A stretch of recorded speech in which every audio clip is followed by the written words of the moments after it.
Hi, എല്ലാവർക്കും small ഫാമിലിക്ക് എല്ലാവർക്കും സ്വാഗതം. ഇന്ന് നമ്മൾ പുതിയൊരു റെസിപ്പി ഉണ്ടാക്കുകയാണ്. പുതിയതൊന്നും അല്ല, എല്ലാവർക്കും അറിയാം. പുതിന ചമ്മന്തിയാണ് നമ്മൾ ഇന്ന് ഉണ്ടാക്കാൻ പോകുന്നത്.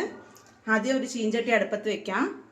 അതിൽ വെളിച്ചെണ്ണ തന്നെ ഇട്ട് കൊടുക്കണം.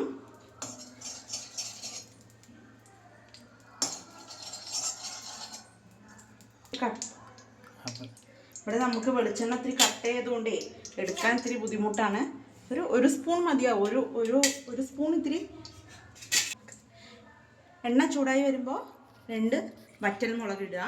ഞാൻ ഇവിടെ കാശ്മീരി മുളക് എടുത്തിരിക്കുന്നത് എന്ന് പറഞ്ഞിട്ട് എരിവിനനുസരിച്ച് മുളക് എടുത്താൽ മതി. ഇതൊന്ന് മൂത്ത ശേഷം നമുക്കിത് കോരിയെടുക്കണം.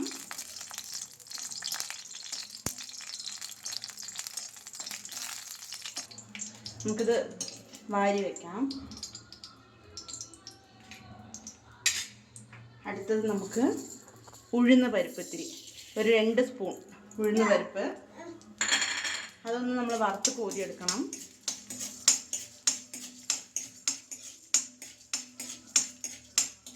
ഒരു ബ്രൗൺ കളർ ആകുമ്പോൾ നമുക്ക് വാരി ഒരു പ്ലേറ്റിൽ മാറ്റി വെക്കാം.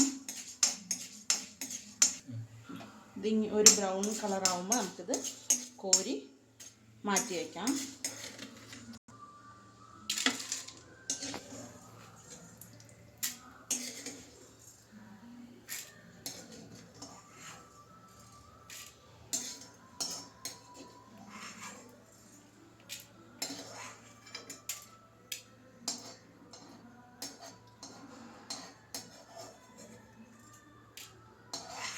അടുത്തത് ഒരു 5-6 വെളുത്തുള്ളി. വലുതാണെങ്കിൽ ഞാനിപ്പോൾ ചെറുതായതുകൊണ്ടാണ് ഇത്രയും എടുത്തിരിക്കുന്നത്. വലുതാണെങ്കിൽ ഒരു 3 എണ്ണം മതി. ഇതൊന്ന് ചെറിയൊരു ബ്രൗണിഷ് കളർ ആകുമ്പോൾ ഇത് നമുക്ക് കോരിയെടുക്കണം. ഈ ഒരു കളർ ഇത്ര വ്യത്യാസം വന്നാൽ മതി. നമുക്കിത് കോരി മാറ്റി വയ്ക്കാം.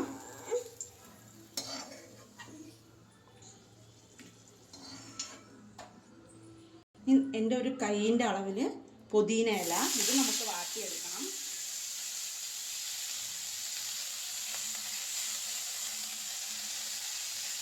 അതേപോലെ നമ്മൾ എത്രയ്ക്കാണ് പുതിന എടുത്തിരിക്കുന്നത് അതിൻ്റെ അതേ സെയിം ആയിട്ട് തന്നെ മല്ലിയിലയും എടുക്കണം.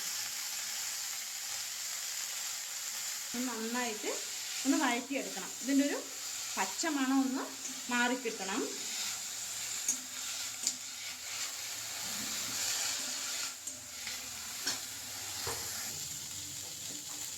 ഇതൊന്ന് വഴണ്ടി വന്നിട്ടുണ്ട്. നമുക്കിത് കോരി മാറ്റി പ്ലേറ്റിൽ വെക്കാം.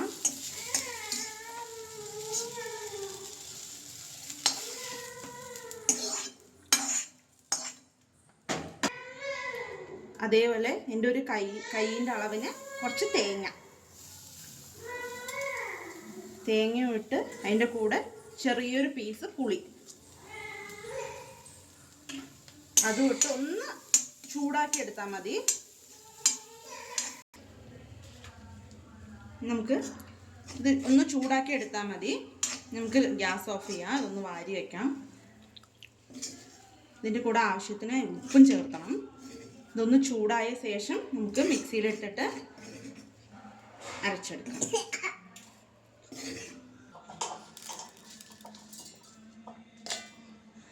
ആദ്യം മുളകിടാം. മുളകിട്ടിട്ട് നമുക്ക് ഉഴുന്ന് പരിപ്പ് ഇട്ട് ഈ വെളുത്തുള്ളി ഇട്ട് ഒന്ന് കറക്കിയ ശേഷം പിന്നെ ബാക്കിയുള്ളതൊക്കെ ഇടാം.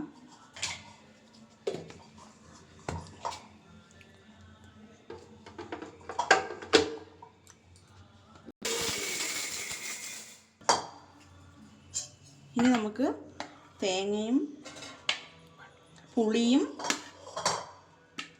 ഈ നമ്മൾ വഴറ്റി വെച്ച പുതിന ഇലയും മല്ലിയിലയും കൂടെ എല്ലാം ഒരുമിച്ചിടാം.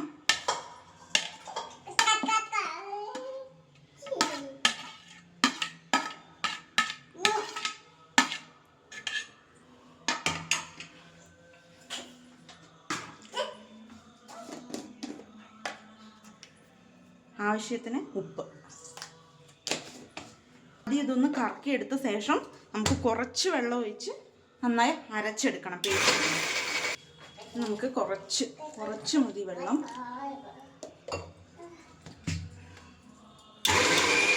നമ്മൾ അരച്ചെടുത്തു. ആവശ്യത്തിന് വെള്ളം ചേർത്ത് നന്നായി പേസ്റ്റ് പോലെ അരച്ചെടുക്കണം. ഒരുപാട് വെള്ളം ആവാനും പാടില്ല, എന്നാൽ ഒരുപാട് കട്ടിയാവാൻ പാടില്ല. നമുക്ക് ആവശ്യത്തിന് വെള്ളം ചേർത്ത് ഇതുപോലെ നൈസായി അരച്ചെടുക്കണം. ഒരുപാട് കട്ടിയും പാടില്ല, എന്നാൽ ഒരുപാട് വെള്ളം ആവരുത്. അടിപൊളിയായിട്ടുള്ള പുതിന ചമ്മന്തി റെഡിയായി. എന്നാൽ നാളെ നമുക്കൊരു പുതിയൊരു റെസിപ്പിയുമായി വീണ്ടും വരാം. ബൈ.